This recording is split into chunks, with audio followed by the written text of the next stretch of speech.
how do you actually measure, that it is safe, that this earthquake seismic activity that was felt on your site actually has not affected you down the hole? And he said, oh, well, they'll just go and check the work fronts and have a look and have a listen and it'll be all good.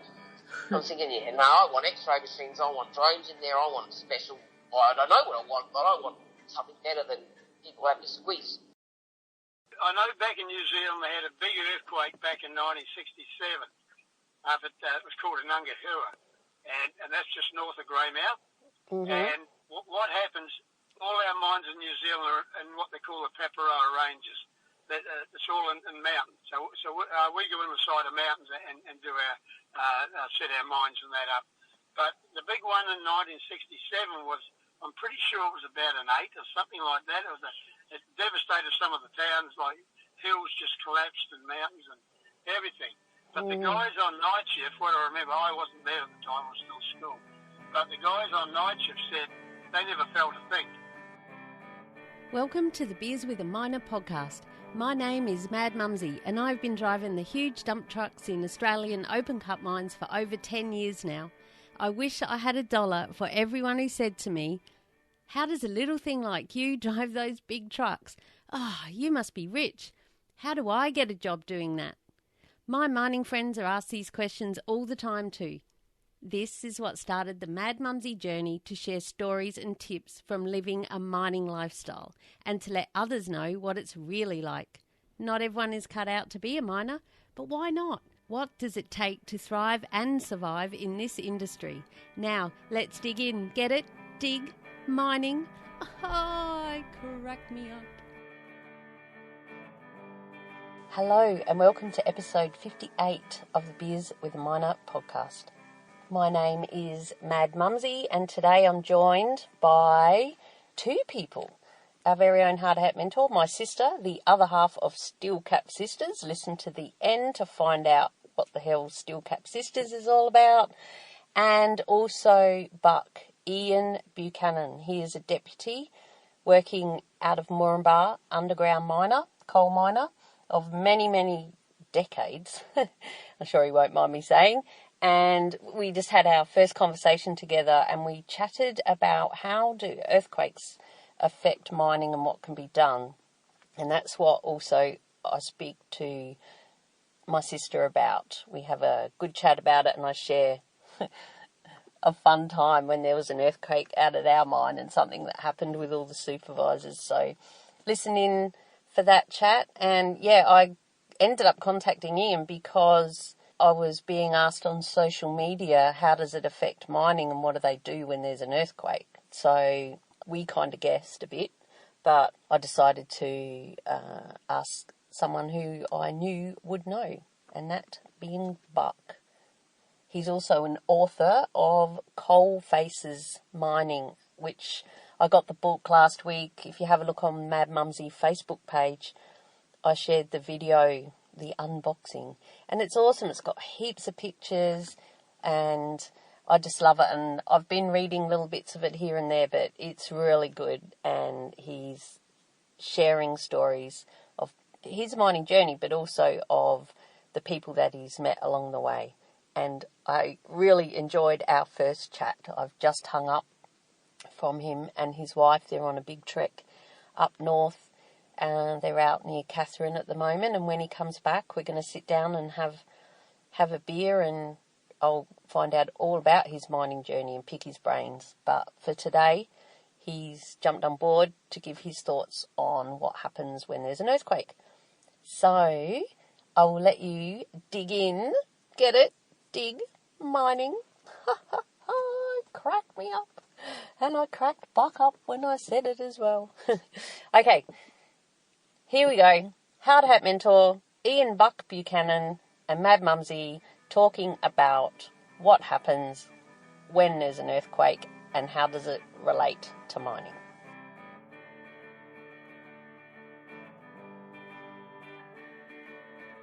Okay, so first time I heard about the earthquake, apparently, that we had here in WA was from you guys over there in Queensland. Saying, did you feel the earthquake? And I'm there, yeah, what earthquake? So immediately, excuse me, I'm just a little bit cook. Hang on, just let me interrupt and share that my daughter put that in our little three-way text group. The real miner. Yeah, the real miner had literally just driven into the driveway in his Maloo ute, and it's really loud.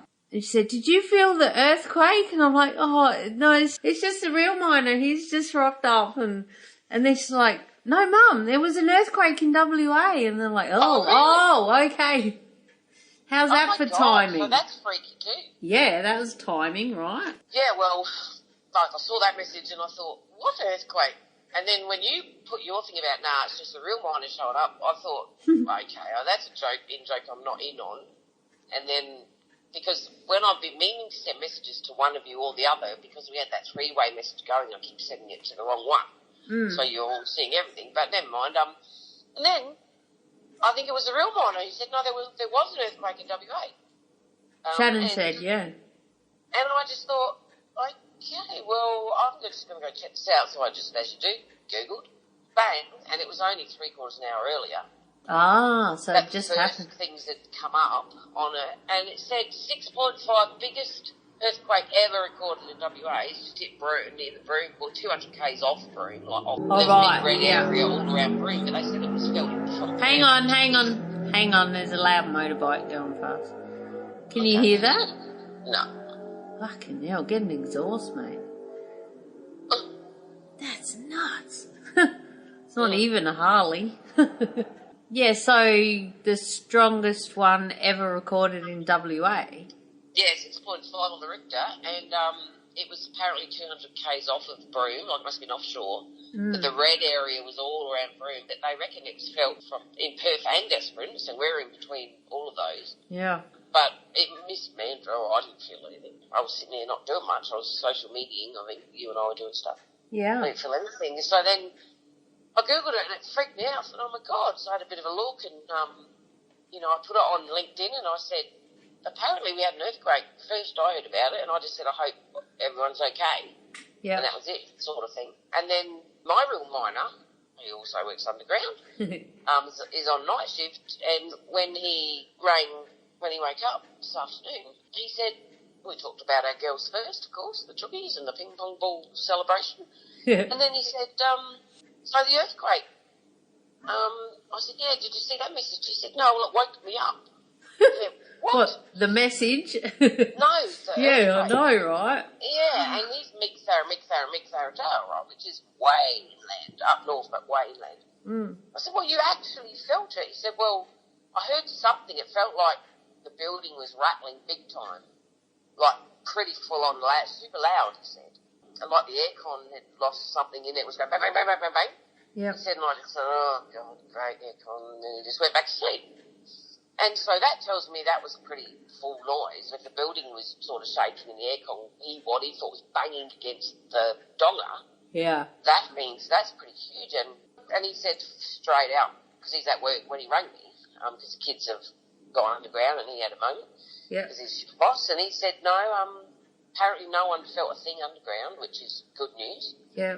I'm saying that, the sceptic of me thought, yeah, no, it's not good news, because if it was felt above ground, surely something somewhere would be happening down there, because I know not a great deal about these things, but I do know that seismic activity underground is not a good thing, and Beaconsfield just comes to mind. Yeah. That was the cause of it, by the way. So,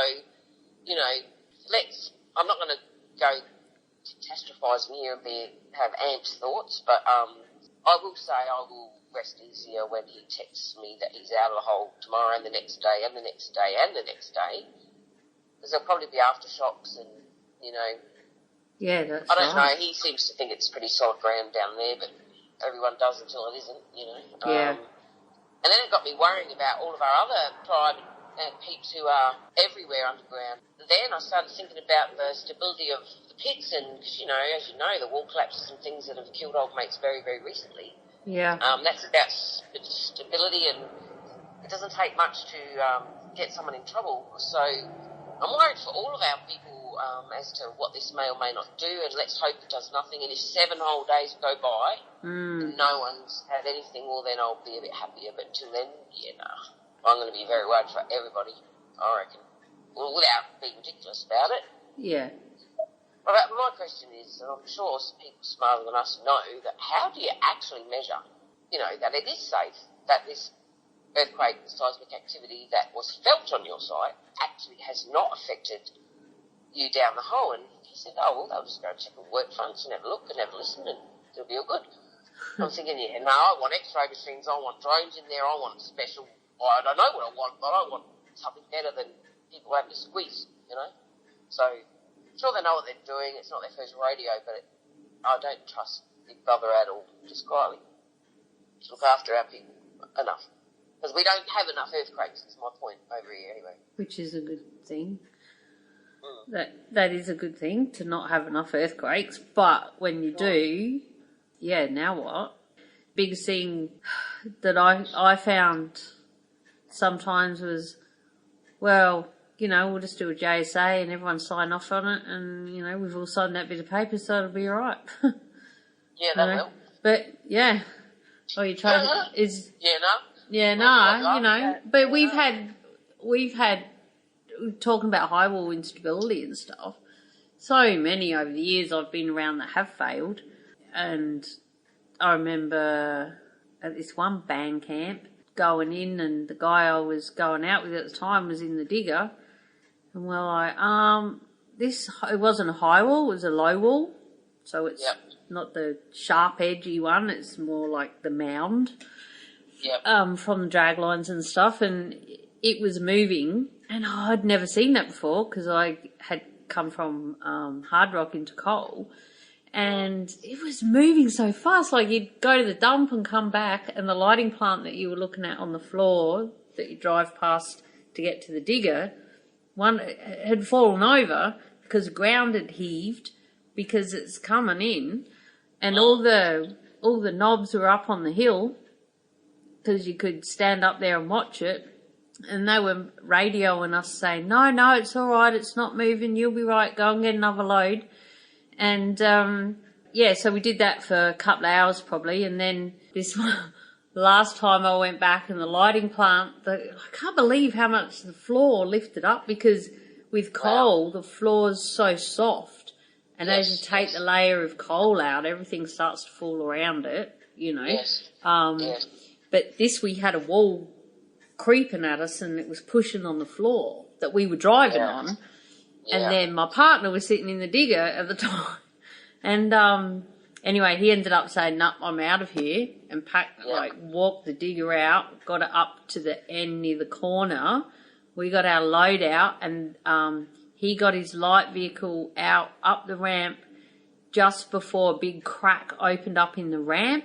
And they didn't get back in there for weeks. And we were driving, they were saying, no, you'll be right. And the geologists are up there, all the rock lickers, all the, But since then, I've been on sites where they have sort of radar machines and stuff. I don't know, there's more technology. Penetrating all sorts of stuff. And they point it at the wall, and then an alarm will go off, and then the alarm goes off, everyone's out. And so that's the sort of stuff hopefully they've got after those sort of situations. That's right.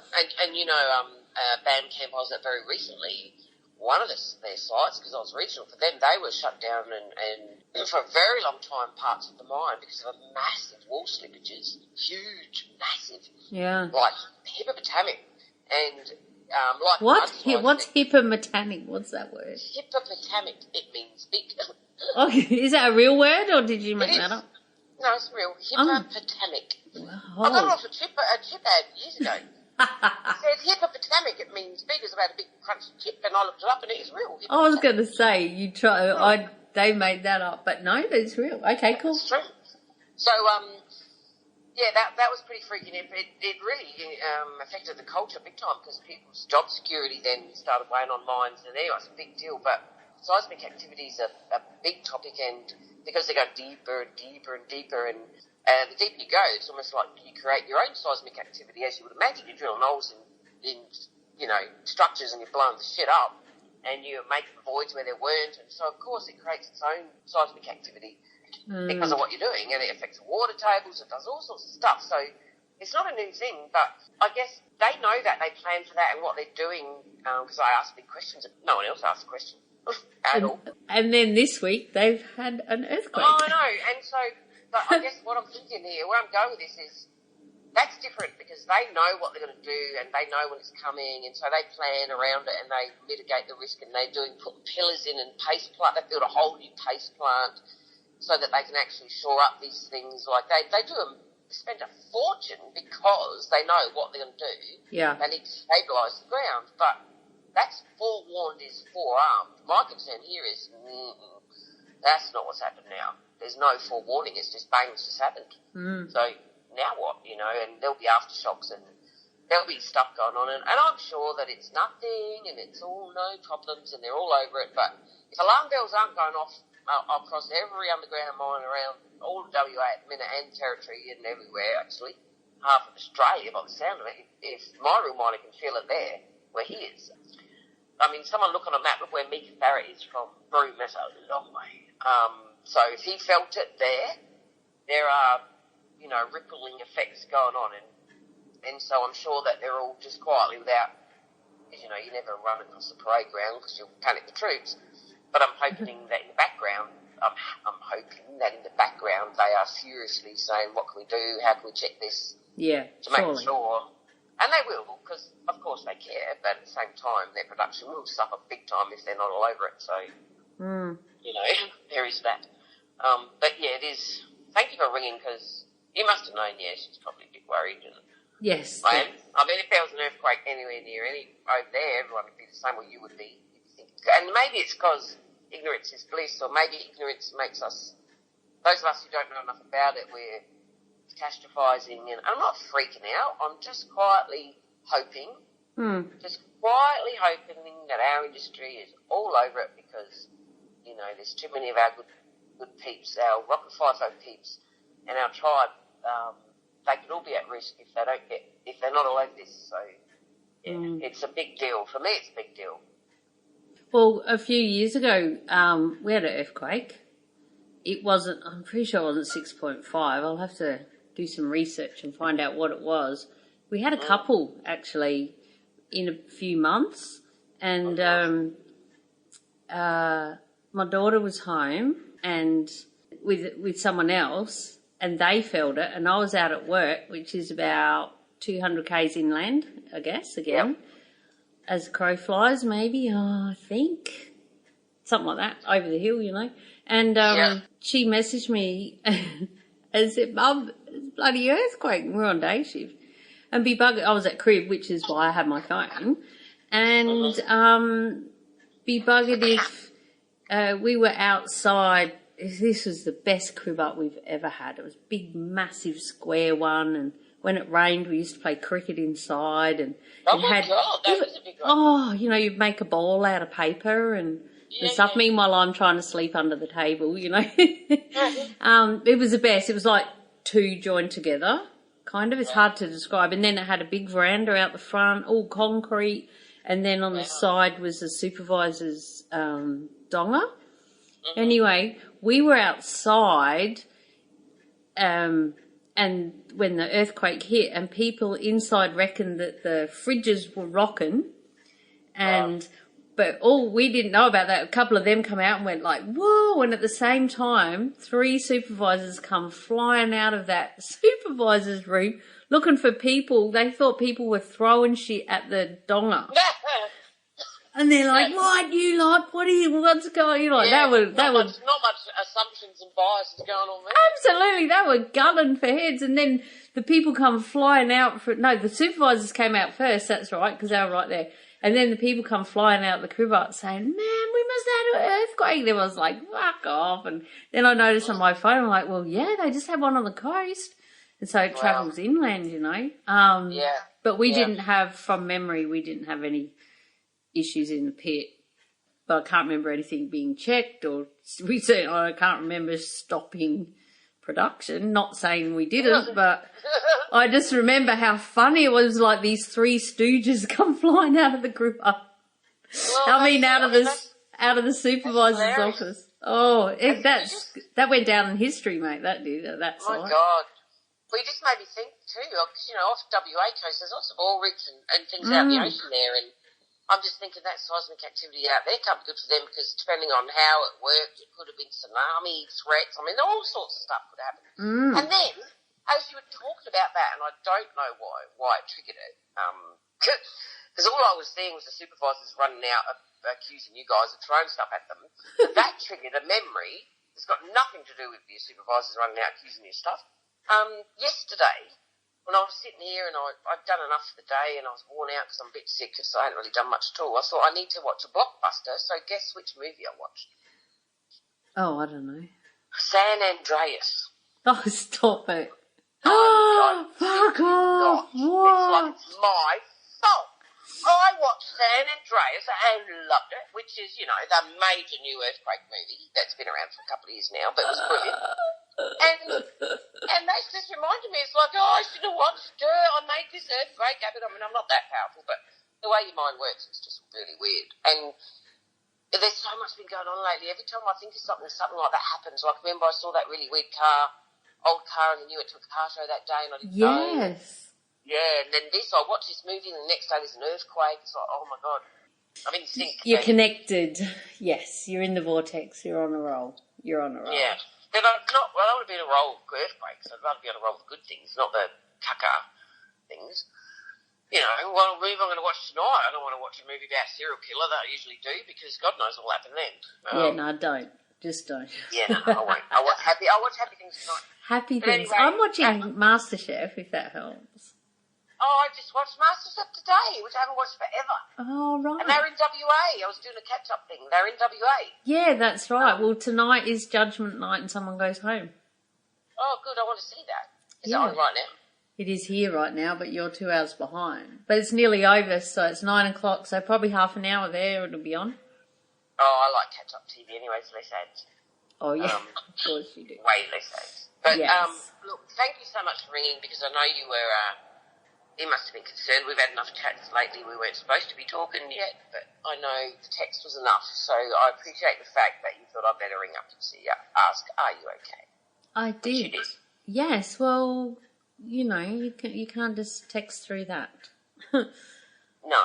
No. Well, some people would. So thank you for that. But no, I'm all right. Again, I'm okay. I'm not freaking out about it. It's just food for thought of okay, just another challenge we have to put up with that other people in our world who aren't in our world, because, an earthquake in Broome is not going to affect their peeps who work in any other industry, pretty much.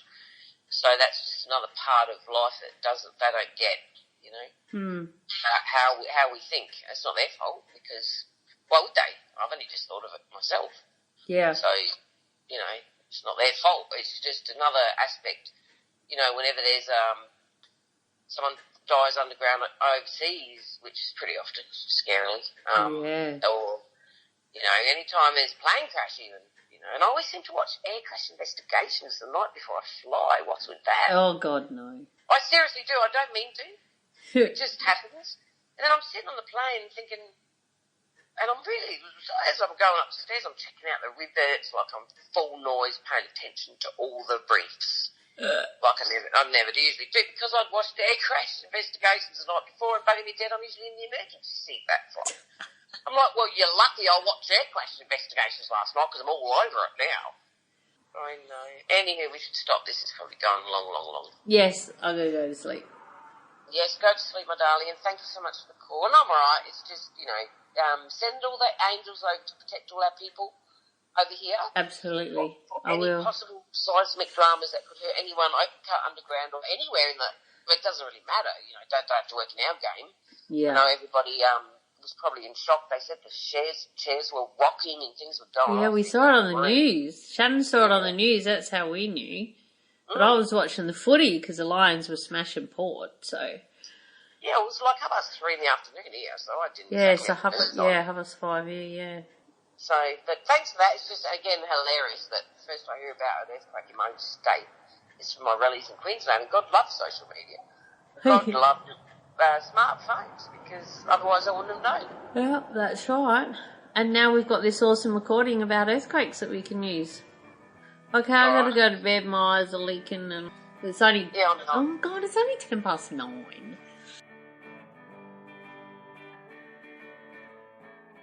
Now for a word from our sponsor, Julia Hartman and the Bantax Accounting Group. Julia's my awesome accountant. She's written 2 books with financial expert Noel Whittaker, and she's got a passion to help us miners make the most out of our hard-earned cash.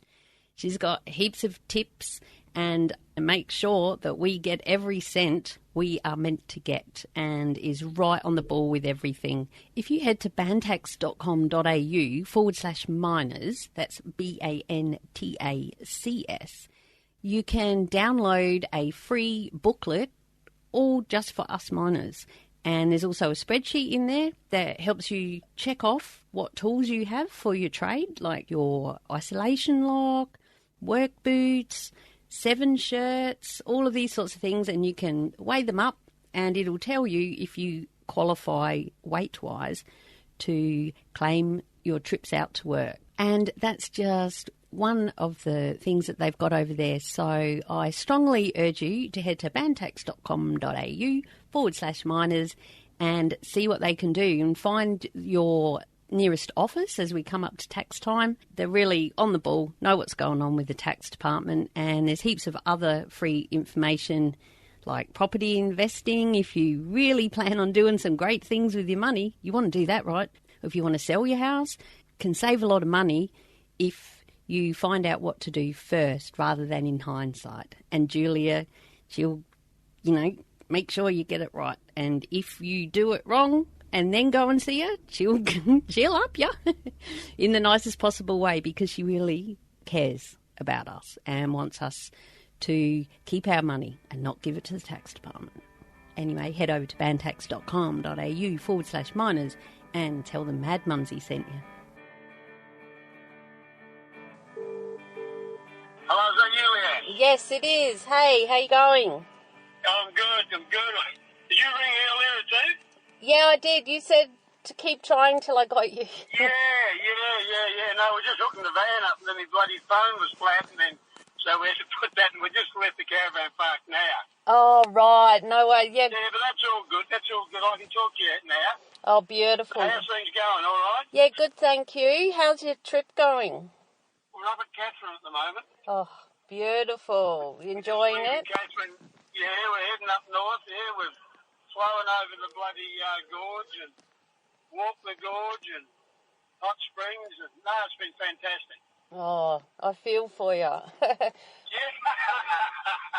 It's taken me a few years to get this far. Yeah, no, good on you, mate. I've just come for a drive in my car because my grandson and my daughter are at my place and they've just got a whole heap of stuff arrived. So he's going through all his toys and I'm like, right, okay.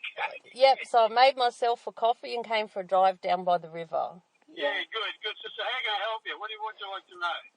Done a podcast episode about the recent earthquake that we had over in Western Australia. Yes. Yeah, and my sister's partner felt it, and it was 200 k's off of Broome, and he was on site, trying to sleep for night shift at Meekatharra, and I had a look, and that's 1,700 kilometres away. They go a long way, don't they? And I've had a few... Oh, they certainly do. And I've had a couple of people ask me what the effects are, especially underground, but in mining in general, and also like what happens when there's been an earthquake. Do you evacuate the mine, go and have a look? Do you have radar, seismic readings or... Yes. And I had no idea. I know Moke, but I asked my partner, he works underground, he's a real miner. That's his nickname on the podcast. Good on him. And I call him that. They're real miners. Just ask them; they'll tell you. Yeah, we do. That's right. That's it. But he said, they have the TARPs for other weather events, which is a triggered action response plan, and they're in place for most weather events like lightning and cyclones.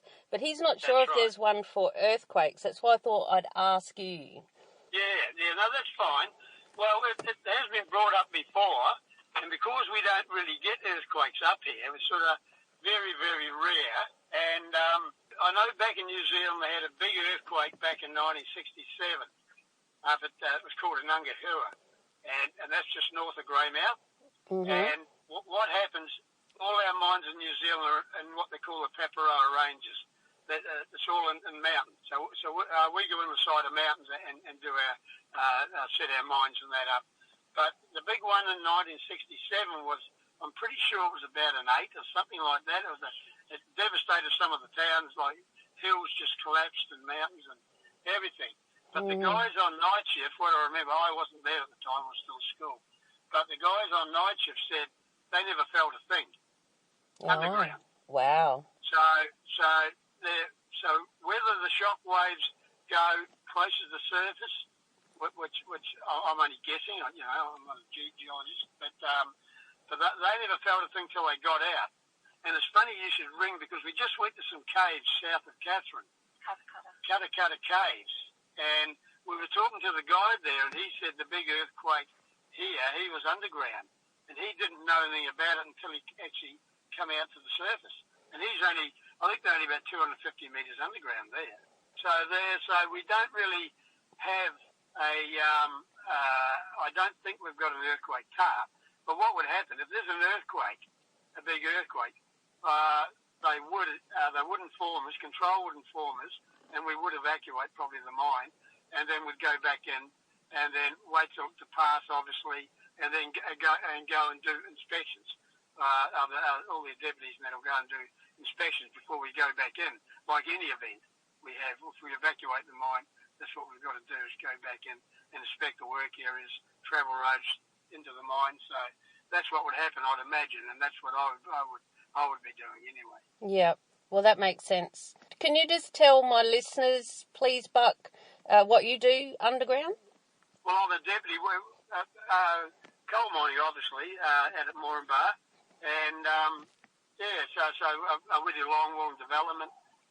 Things are working pretty good, and so that's what I've been underground for 46 years. So a long time. So I retire next year. So I'm looking forward to that. but I enjoy my mining. We've had I've done all types of mining. I've been very lucky in my career. Yep. I've done hand mining, hydro mining, roadhead. I've sunk shafts, drifts, all that kind of stuff. I've worked with a lot of explosives. Not so much nowadays, but in the old days I used to. And I've had my own company and everything, so I've sort of done most of it. I've been an under manager before, so I enjoy being down with the men, and that's why I wrote that book, Mine Leanne, because it's about the blokes. Like, everyone forgets about them. We go on about mines and they shouldn't be here, they shouldn't have this, doing this, that. But they forget about the blokes themselves and the humour and the camaraderie underground, It's so important, And we need people. In the old days, you used to have people to watch your back, because we didn't have the safety we have nowadays. And in those days, when you used to go out the edge of a goat, and a goat's a big area which has been extracted, and then we used to take the coal, we used to shoot the coal, bore big holes up on the side of the goat, and then fire them, and then we'd go and shovel them. And we'd shovel that coal into wee skips. And you needed your mate to watch your back while you're up there boring. So he's your eyes and ears while you're doing the work. And that's what you need, And so we sort of forgot a wee bit about nowadays with all our safety and that. It's a wee bit different, But I like to put into my boys, like, we work as a team, and we are a team, and that's how we work. And any decisions we make are not just mine. I do a lot of brainstorming and work with the crew and my officials too, obviously. But they usually let me do my own thing, so I'm quite fortunate. Well, I guess that's got a lot to do with why it sounds like you're a very popular deputy, very popular person in mining. Yeah, and I did love the book, by the way. Did you read it? Yeah, I've read some of it. Yeah. Great pictures. Oh, it's so good to see all those old mining pictures. And I shared a little video on my Facebook page as well of the book. Good on you. Look, I appreciate that, But the hardest part, it took me 3 years to do that book. Yeah. And a lifetime of memories, obviously. But and there's a lot of things I've missed out. When we come to Australia, it was just amazing, and the people. I got quite sick when I first come over here, and I was going to go back home. But if it wasn't for the people of Blackwater and our friends, we probably would have taken the family back to New Zealand. But and we stayed, and it's just an amazing place. And we're still enjoying it every day, I did have one fella message me who's a very close friend of mine, and he said, "Oh, I see you've got my old mate's book. Do you remember Rusty? He worked with you at Oakey, I think." Oakey Creek. Yes. Oh, yes, Dave. Yes, Amanda. Yes, her and my daughter went to school together, yes. Yeah. And he's a Kiwi as well. He worked underground. Yep. He is. He's a really good bloke, and Amanda used to knock around with Holly, my oldest daughter. Oh, right, yeah. So when they're at school. So, I've met some amazing people, and people that have helped me, and and I've helped them, and I hope I've installed some ethics in some of the miners I've trained. I think I have, Yeah. Like I still get messages from boys I haven't seen for like 10 years or something. They ring up, just how you go, and just sort of touch base, and yes, things travelling. So it's great, It's a real mining family, isn't it? Well, it is. And about being a deputy is not about being a boss and sort of telling people what to do. It's about being practical, And things change. Underground, things change from hour to hour, minute to minute, things change. And you've got to be able to look at that, Yeah. So, and it's about people, just listening and talking. Communication is, without communication, you've got nothing. Whether it be mining, police force, or whatever, your army, without communication, you really got nothing. That's right. Have you got, while I've got you here, because when you come back, we are going to sit down and have a proper beer, and I want to... Yes. Oh, that'd be great. That'd be awesome. That. Yeah, and we'll hear more on your actual mining story. I'd love to dig deep in. I'd love to dig deep into that. Do you get it? Dig mining. Sorry, that's my little line. That's my party trick. That's good. I would just, before I let you go, so you can get out to your next adventure, have you got anything you'd like to share with the listeners about the recent mining deaths? I've been on the ABC and Triple J, and I've certainly had my 2 bobs worth. So I wonder what your thoughts are about why there seems to be so many, and what can we do? Look, to comment on that, it's about just looking at the bigger picture. I think it's communication, and it's I can't say. I really don't know what really happened to those guys. It's so sad. I feel so sorry for their families, But really, open cut to me is it's pretty different to what I can,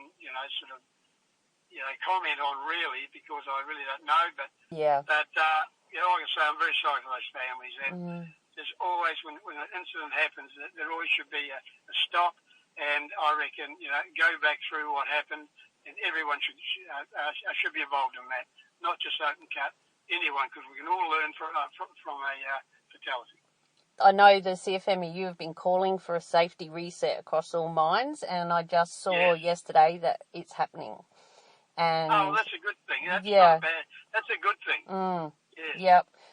I had a conversation with my sister about it, and we ended up, my biggest message was, can we at least at the pre-start meetings acknowledge that something's happened, someone's died in a mine, and have a minute's silence for the person, the operator, or whoever, the coal mine worker is passed, or the miner, doesn't have to be coal, or quarries. There's been a couple in quarries. No, exactly right. But I must admit, at our mine, we do that. We make sure that happens, and the SUGs or the under-managers, they mention to us first thing in the morning before we have our main meeting with the blokes, and we always have that minute silence, and we reflect on them and their families, That is so good. What should happen? Well, do you know the sad part, Buck, is I've had people contact me this week, or this past 2 weeks, and it wasn't even mentioned at the pre-start meeting at all. Yeah, well, that's pretty poor pre-start. And then that's... it's like the elephant in the room. Okay, yes, an incident has happened. They don't know what happened and how it can affect them and their sites and their procedures, but at least bloody acknowledge that someone's died. Oh, look, you can't exactly just right, do nothing. No, that's right. Well, we always get an acknowledgement. They tell us what they can. Of course, when it's under investigation, you can't say too much because we don't know. And management can't say too much because they only know what they've been heard. But until it actually comes out and finishes the inquiry, but we always take that minute of silence and think of their families. And I know we've put money in before to other blokes. We used to put money in years ago, so for the families, especially they're doing it really tough. So, it's hard for me to comment, Leanne, on the Open Cup boys because I really, really don't know. All I've heard was just one of the machines fell over the high wall or something. Yeah. I don't really know. No, that's fine. Yeah. It's more, I guess, your answer was what I was kind of expecting. It's about the people. Right. They're people, they're not statistics. Let's look out for each other. And that's what miners are, but sometimes we've got to sit down and talk and, you get a lot of young blokes, they come into the game and they just want to get the money and sort of run without thinking, it's a career change. It's a career for them if they want it, Yeah. And, and you say to them, what are you sitting on there putting bolts up for the last 4 years? Oh, well, I'm happy doing that, And that's fine. But, I mean, there's always a career opportunity somewhere in what work you do, Yeah. Always try to better yourself. Yeah, and just learn.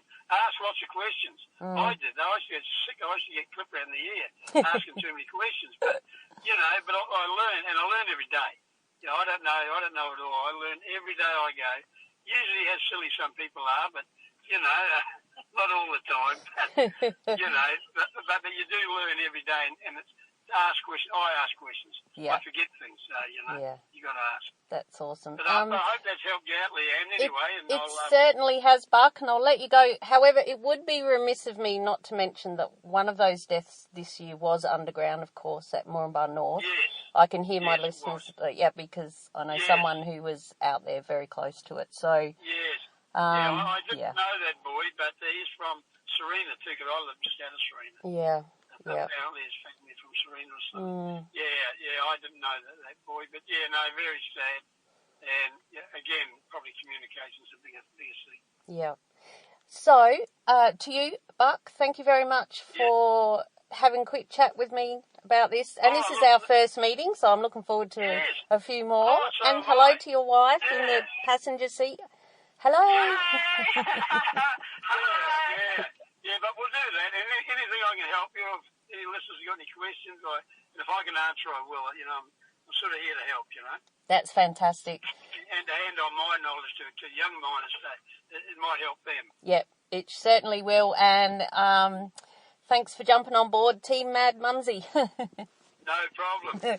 Okay, thank you, and safe travels. Righto, thanks very much. Thank you. Bye. Bye. Oh, how good was that? Sorry if we spoke over each other a bit there, but he was on speakerphone and I was. And there's a bit going on at my place, so I've taken my coffee, my Sunday morning coffee, and I'm recording this in my car down by the river. So I know I'm not going to get dogs barking and kids playing with toys, and what a fantastic bloke. Oh my God, I can't wait to sit down and have a beer with him. I was going to do it just before they went away, and I said, look, you're packing to go away. It was literally that weekend. We'll catch up when you get back. In the meantime, I've purchased his book. Oh, a sunbird is sitting on my windscreen. Oh, I love a sunbird. All right, there's a sign to go. Thank you so much for listening to this episode all about the earthquakes and how it may affect mining. I'm trying to be a bit more regular now since I was on the ABC and they said that Mad Mumsy has a weekly podcast. I'm like, oh, weekly, oops. So I'm going to try and crank some out. I've got some great guests lined up, something a bit more positive. Surely there will be no more deaths to talk about in our mining industry. And I've got a new collaboration with my sister, our very own hard hat mentor, called Steel Cap Sisters. It all started off with the hashtag 1 minute for our lost miners. But moving forward, it's going to be our online hub. We're going to do a lot more fun things together. We're just going to talk about random stuff because we have some great conversations over a couple of wines sometimes, I might tell you. So I'm recording them all, putting them all together, and we have a new home base, and it's called steelcapsisters.com. And also on Facebook, we've got 10 whole followers now, 2 of which are me and Mad Mumsy, or 3, and the Hard Hat Mentor. So come along on that journey. We're going to talk about a few fun things, not just mining, but leadership as well, because that's her jam, not me. She can relate to the corporate people as well as the workers, the miners, and oil and gas as well, whereas I like to think that I can connect on a more emotional woo-woo level. So we're going to blend together and see where the journey takes us. We'd love you to join us. But of course, until then, please share this podcast with your mates. Follow me on all the things, Mad Mumsy, MUMZIE, on all the social medias. And thank you very much. And I shall talk to you next week. Next week. Look at me go.